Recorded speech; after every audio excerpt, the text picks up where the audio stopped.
అందరికీ నమస్తే. త్రినేత్రవానికి స్వాగతం. అసలు మన ప్రపంచం ఎలా మొదలైంది? మనిషి మొదటి అడుగు ఎక్కడ పడింది? ఈ క్వెషన్స్ అన్నీ మనకి ఎప్పుడో ఒకప్పుడు గుర్తొచ్చే ఉంటాయి. మీకొచ్చాయా? మన 18 మహాపురాణాల్లో అన్నిటికంటే ముందు వచ్చిన పురాణం ఏదో మీకు తెలుసా?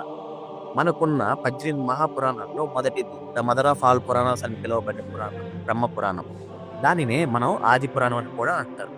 నేత్రవాణిలో ఈరోజు మనం ఆది పురాణమైన బ్రహ్మ పురాణంలోని అద్భుత రహస్యాలు తెలుసుకుందాం. Let's welcome.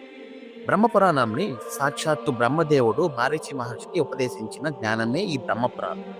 బ్రహ్మపురాణంలో మొత్తం 245 చాప్టర్స్ మరియు 10,000 శ్లోకాలు ఉంటాయి. బ్రహ్మపురాణం అంటే కేవలం బ్రహ్మగారి గురించి ఉంటుందేమో అనుకుంటారు. కానీ కాదండి. ఇందులో సృష్టి రహస్యం గురించి, సూర్య భగవానుడి మహిమ, గౌతమి మహత్యం గురించి, అవతార వైభవం గురించి చాలా గొప్పగా వివరించారు. బ్రహ్మపురాణంలో మనకి తెలియని ముఖ్యమైన చాలా విషయాలు ఉన్నాయి. దాంట్లో కొన్ని విషయాల గురించి తెలుసుకుందాం. దాంట్లో మొదటిది సృష్టి క్రమణం. అసలు ఈ విశ్వం అంటే అండం ఒక కాస్మిక్ యజ్ఞ నుండి ఎలా మొదలైంది? మనం తాగే నీరు, పీల్చే గాలి, ఆకాశం, భూమి, పంచభూతాలు ఎలా వచ్చాయో ఇందులో స్టెప్ బై స్టెప్ ఎక్స్‌ప్లెయిన్ చేశారు. రెండవది గౌతమి మహత్యం. ఇది చాలా ప్రత్యేకమైనది.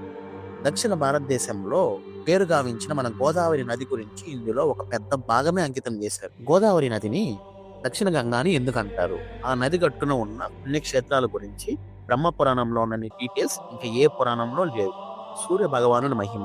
కోణార్క్‌లో ఉన్న సూర్యదేవుడి గుడి గురించి, ఆదిత్య హృదయం నాటి ఉపాసన గురించి ఇందులో వివరంగా ఉంటుంది. అవతార వైభవం. సాక్షాత్తు శ్రీ మహావిష్ణువు ధర్మస్థాపనకై అవతారం ఎత్తిన మానవ రూపాల్లో 2 రూపాలైన శ్రీరామ అవతారం ఎత్తితే శ్రీకృష్ణ అవతారం గురించి ఇందులో మనం చూడొచ్చు. అలాగే బ్రహ్మపురాణం కేవలం కథ పుస్తకాలు మాత్రమే కాదు.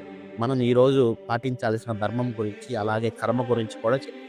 సో అది ఫ్రెండ్స్ బ్రహ్మపురాణం గురించి ఒక చిన్న గ్లింప్స్. ఇందులో ఉన్న సతీదేవి కథ లేదా మహావిష్ణువు రూపమైన శ్రీకృష్ణ వారి కథ గురించి డీటెయిల్‌గా వీడియోస్ కావాలంటే కింద కామెంట్ చేయండి. ఈ వీడియో నచ్చినట్టయితే లైక్ చేయండి. మీ ఫ్రెండ్స్ అండ్ ఫ్యామిలీస్‌కి షేర్ చేయండి. ఇలాంటి మరిన్ని స్పిరిచువల్ ఫ్యాక్ట్స్ కోసం మన త్రినేత్రవాణిని వెంటనే సబ్స్క్రైబ్ చేసుకోండి.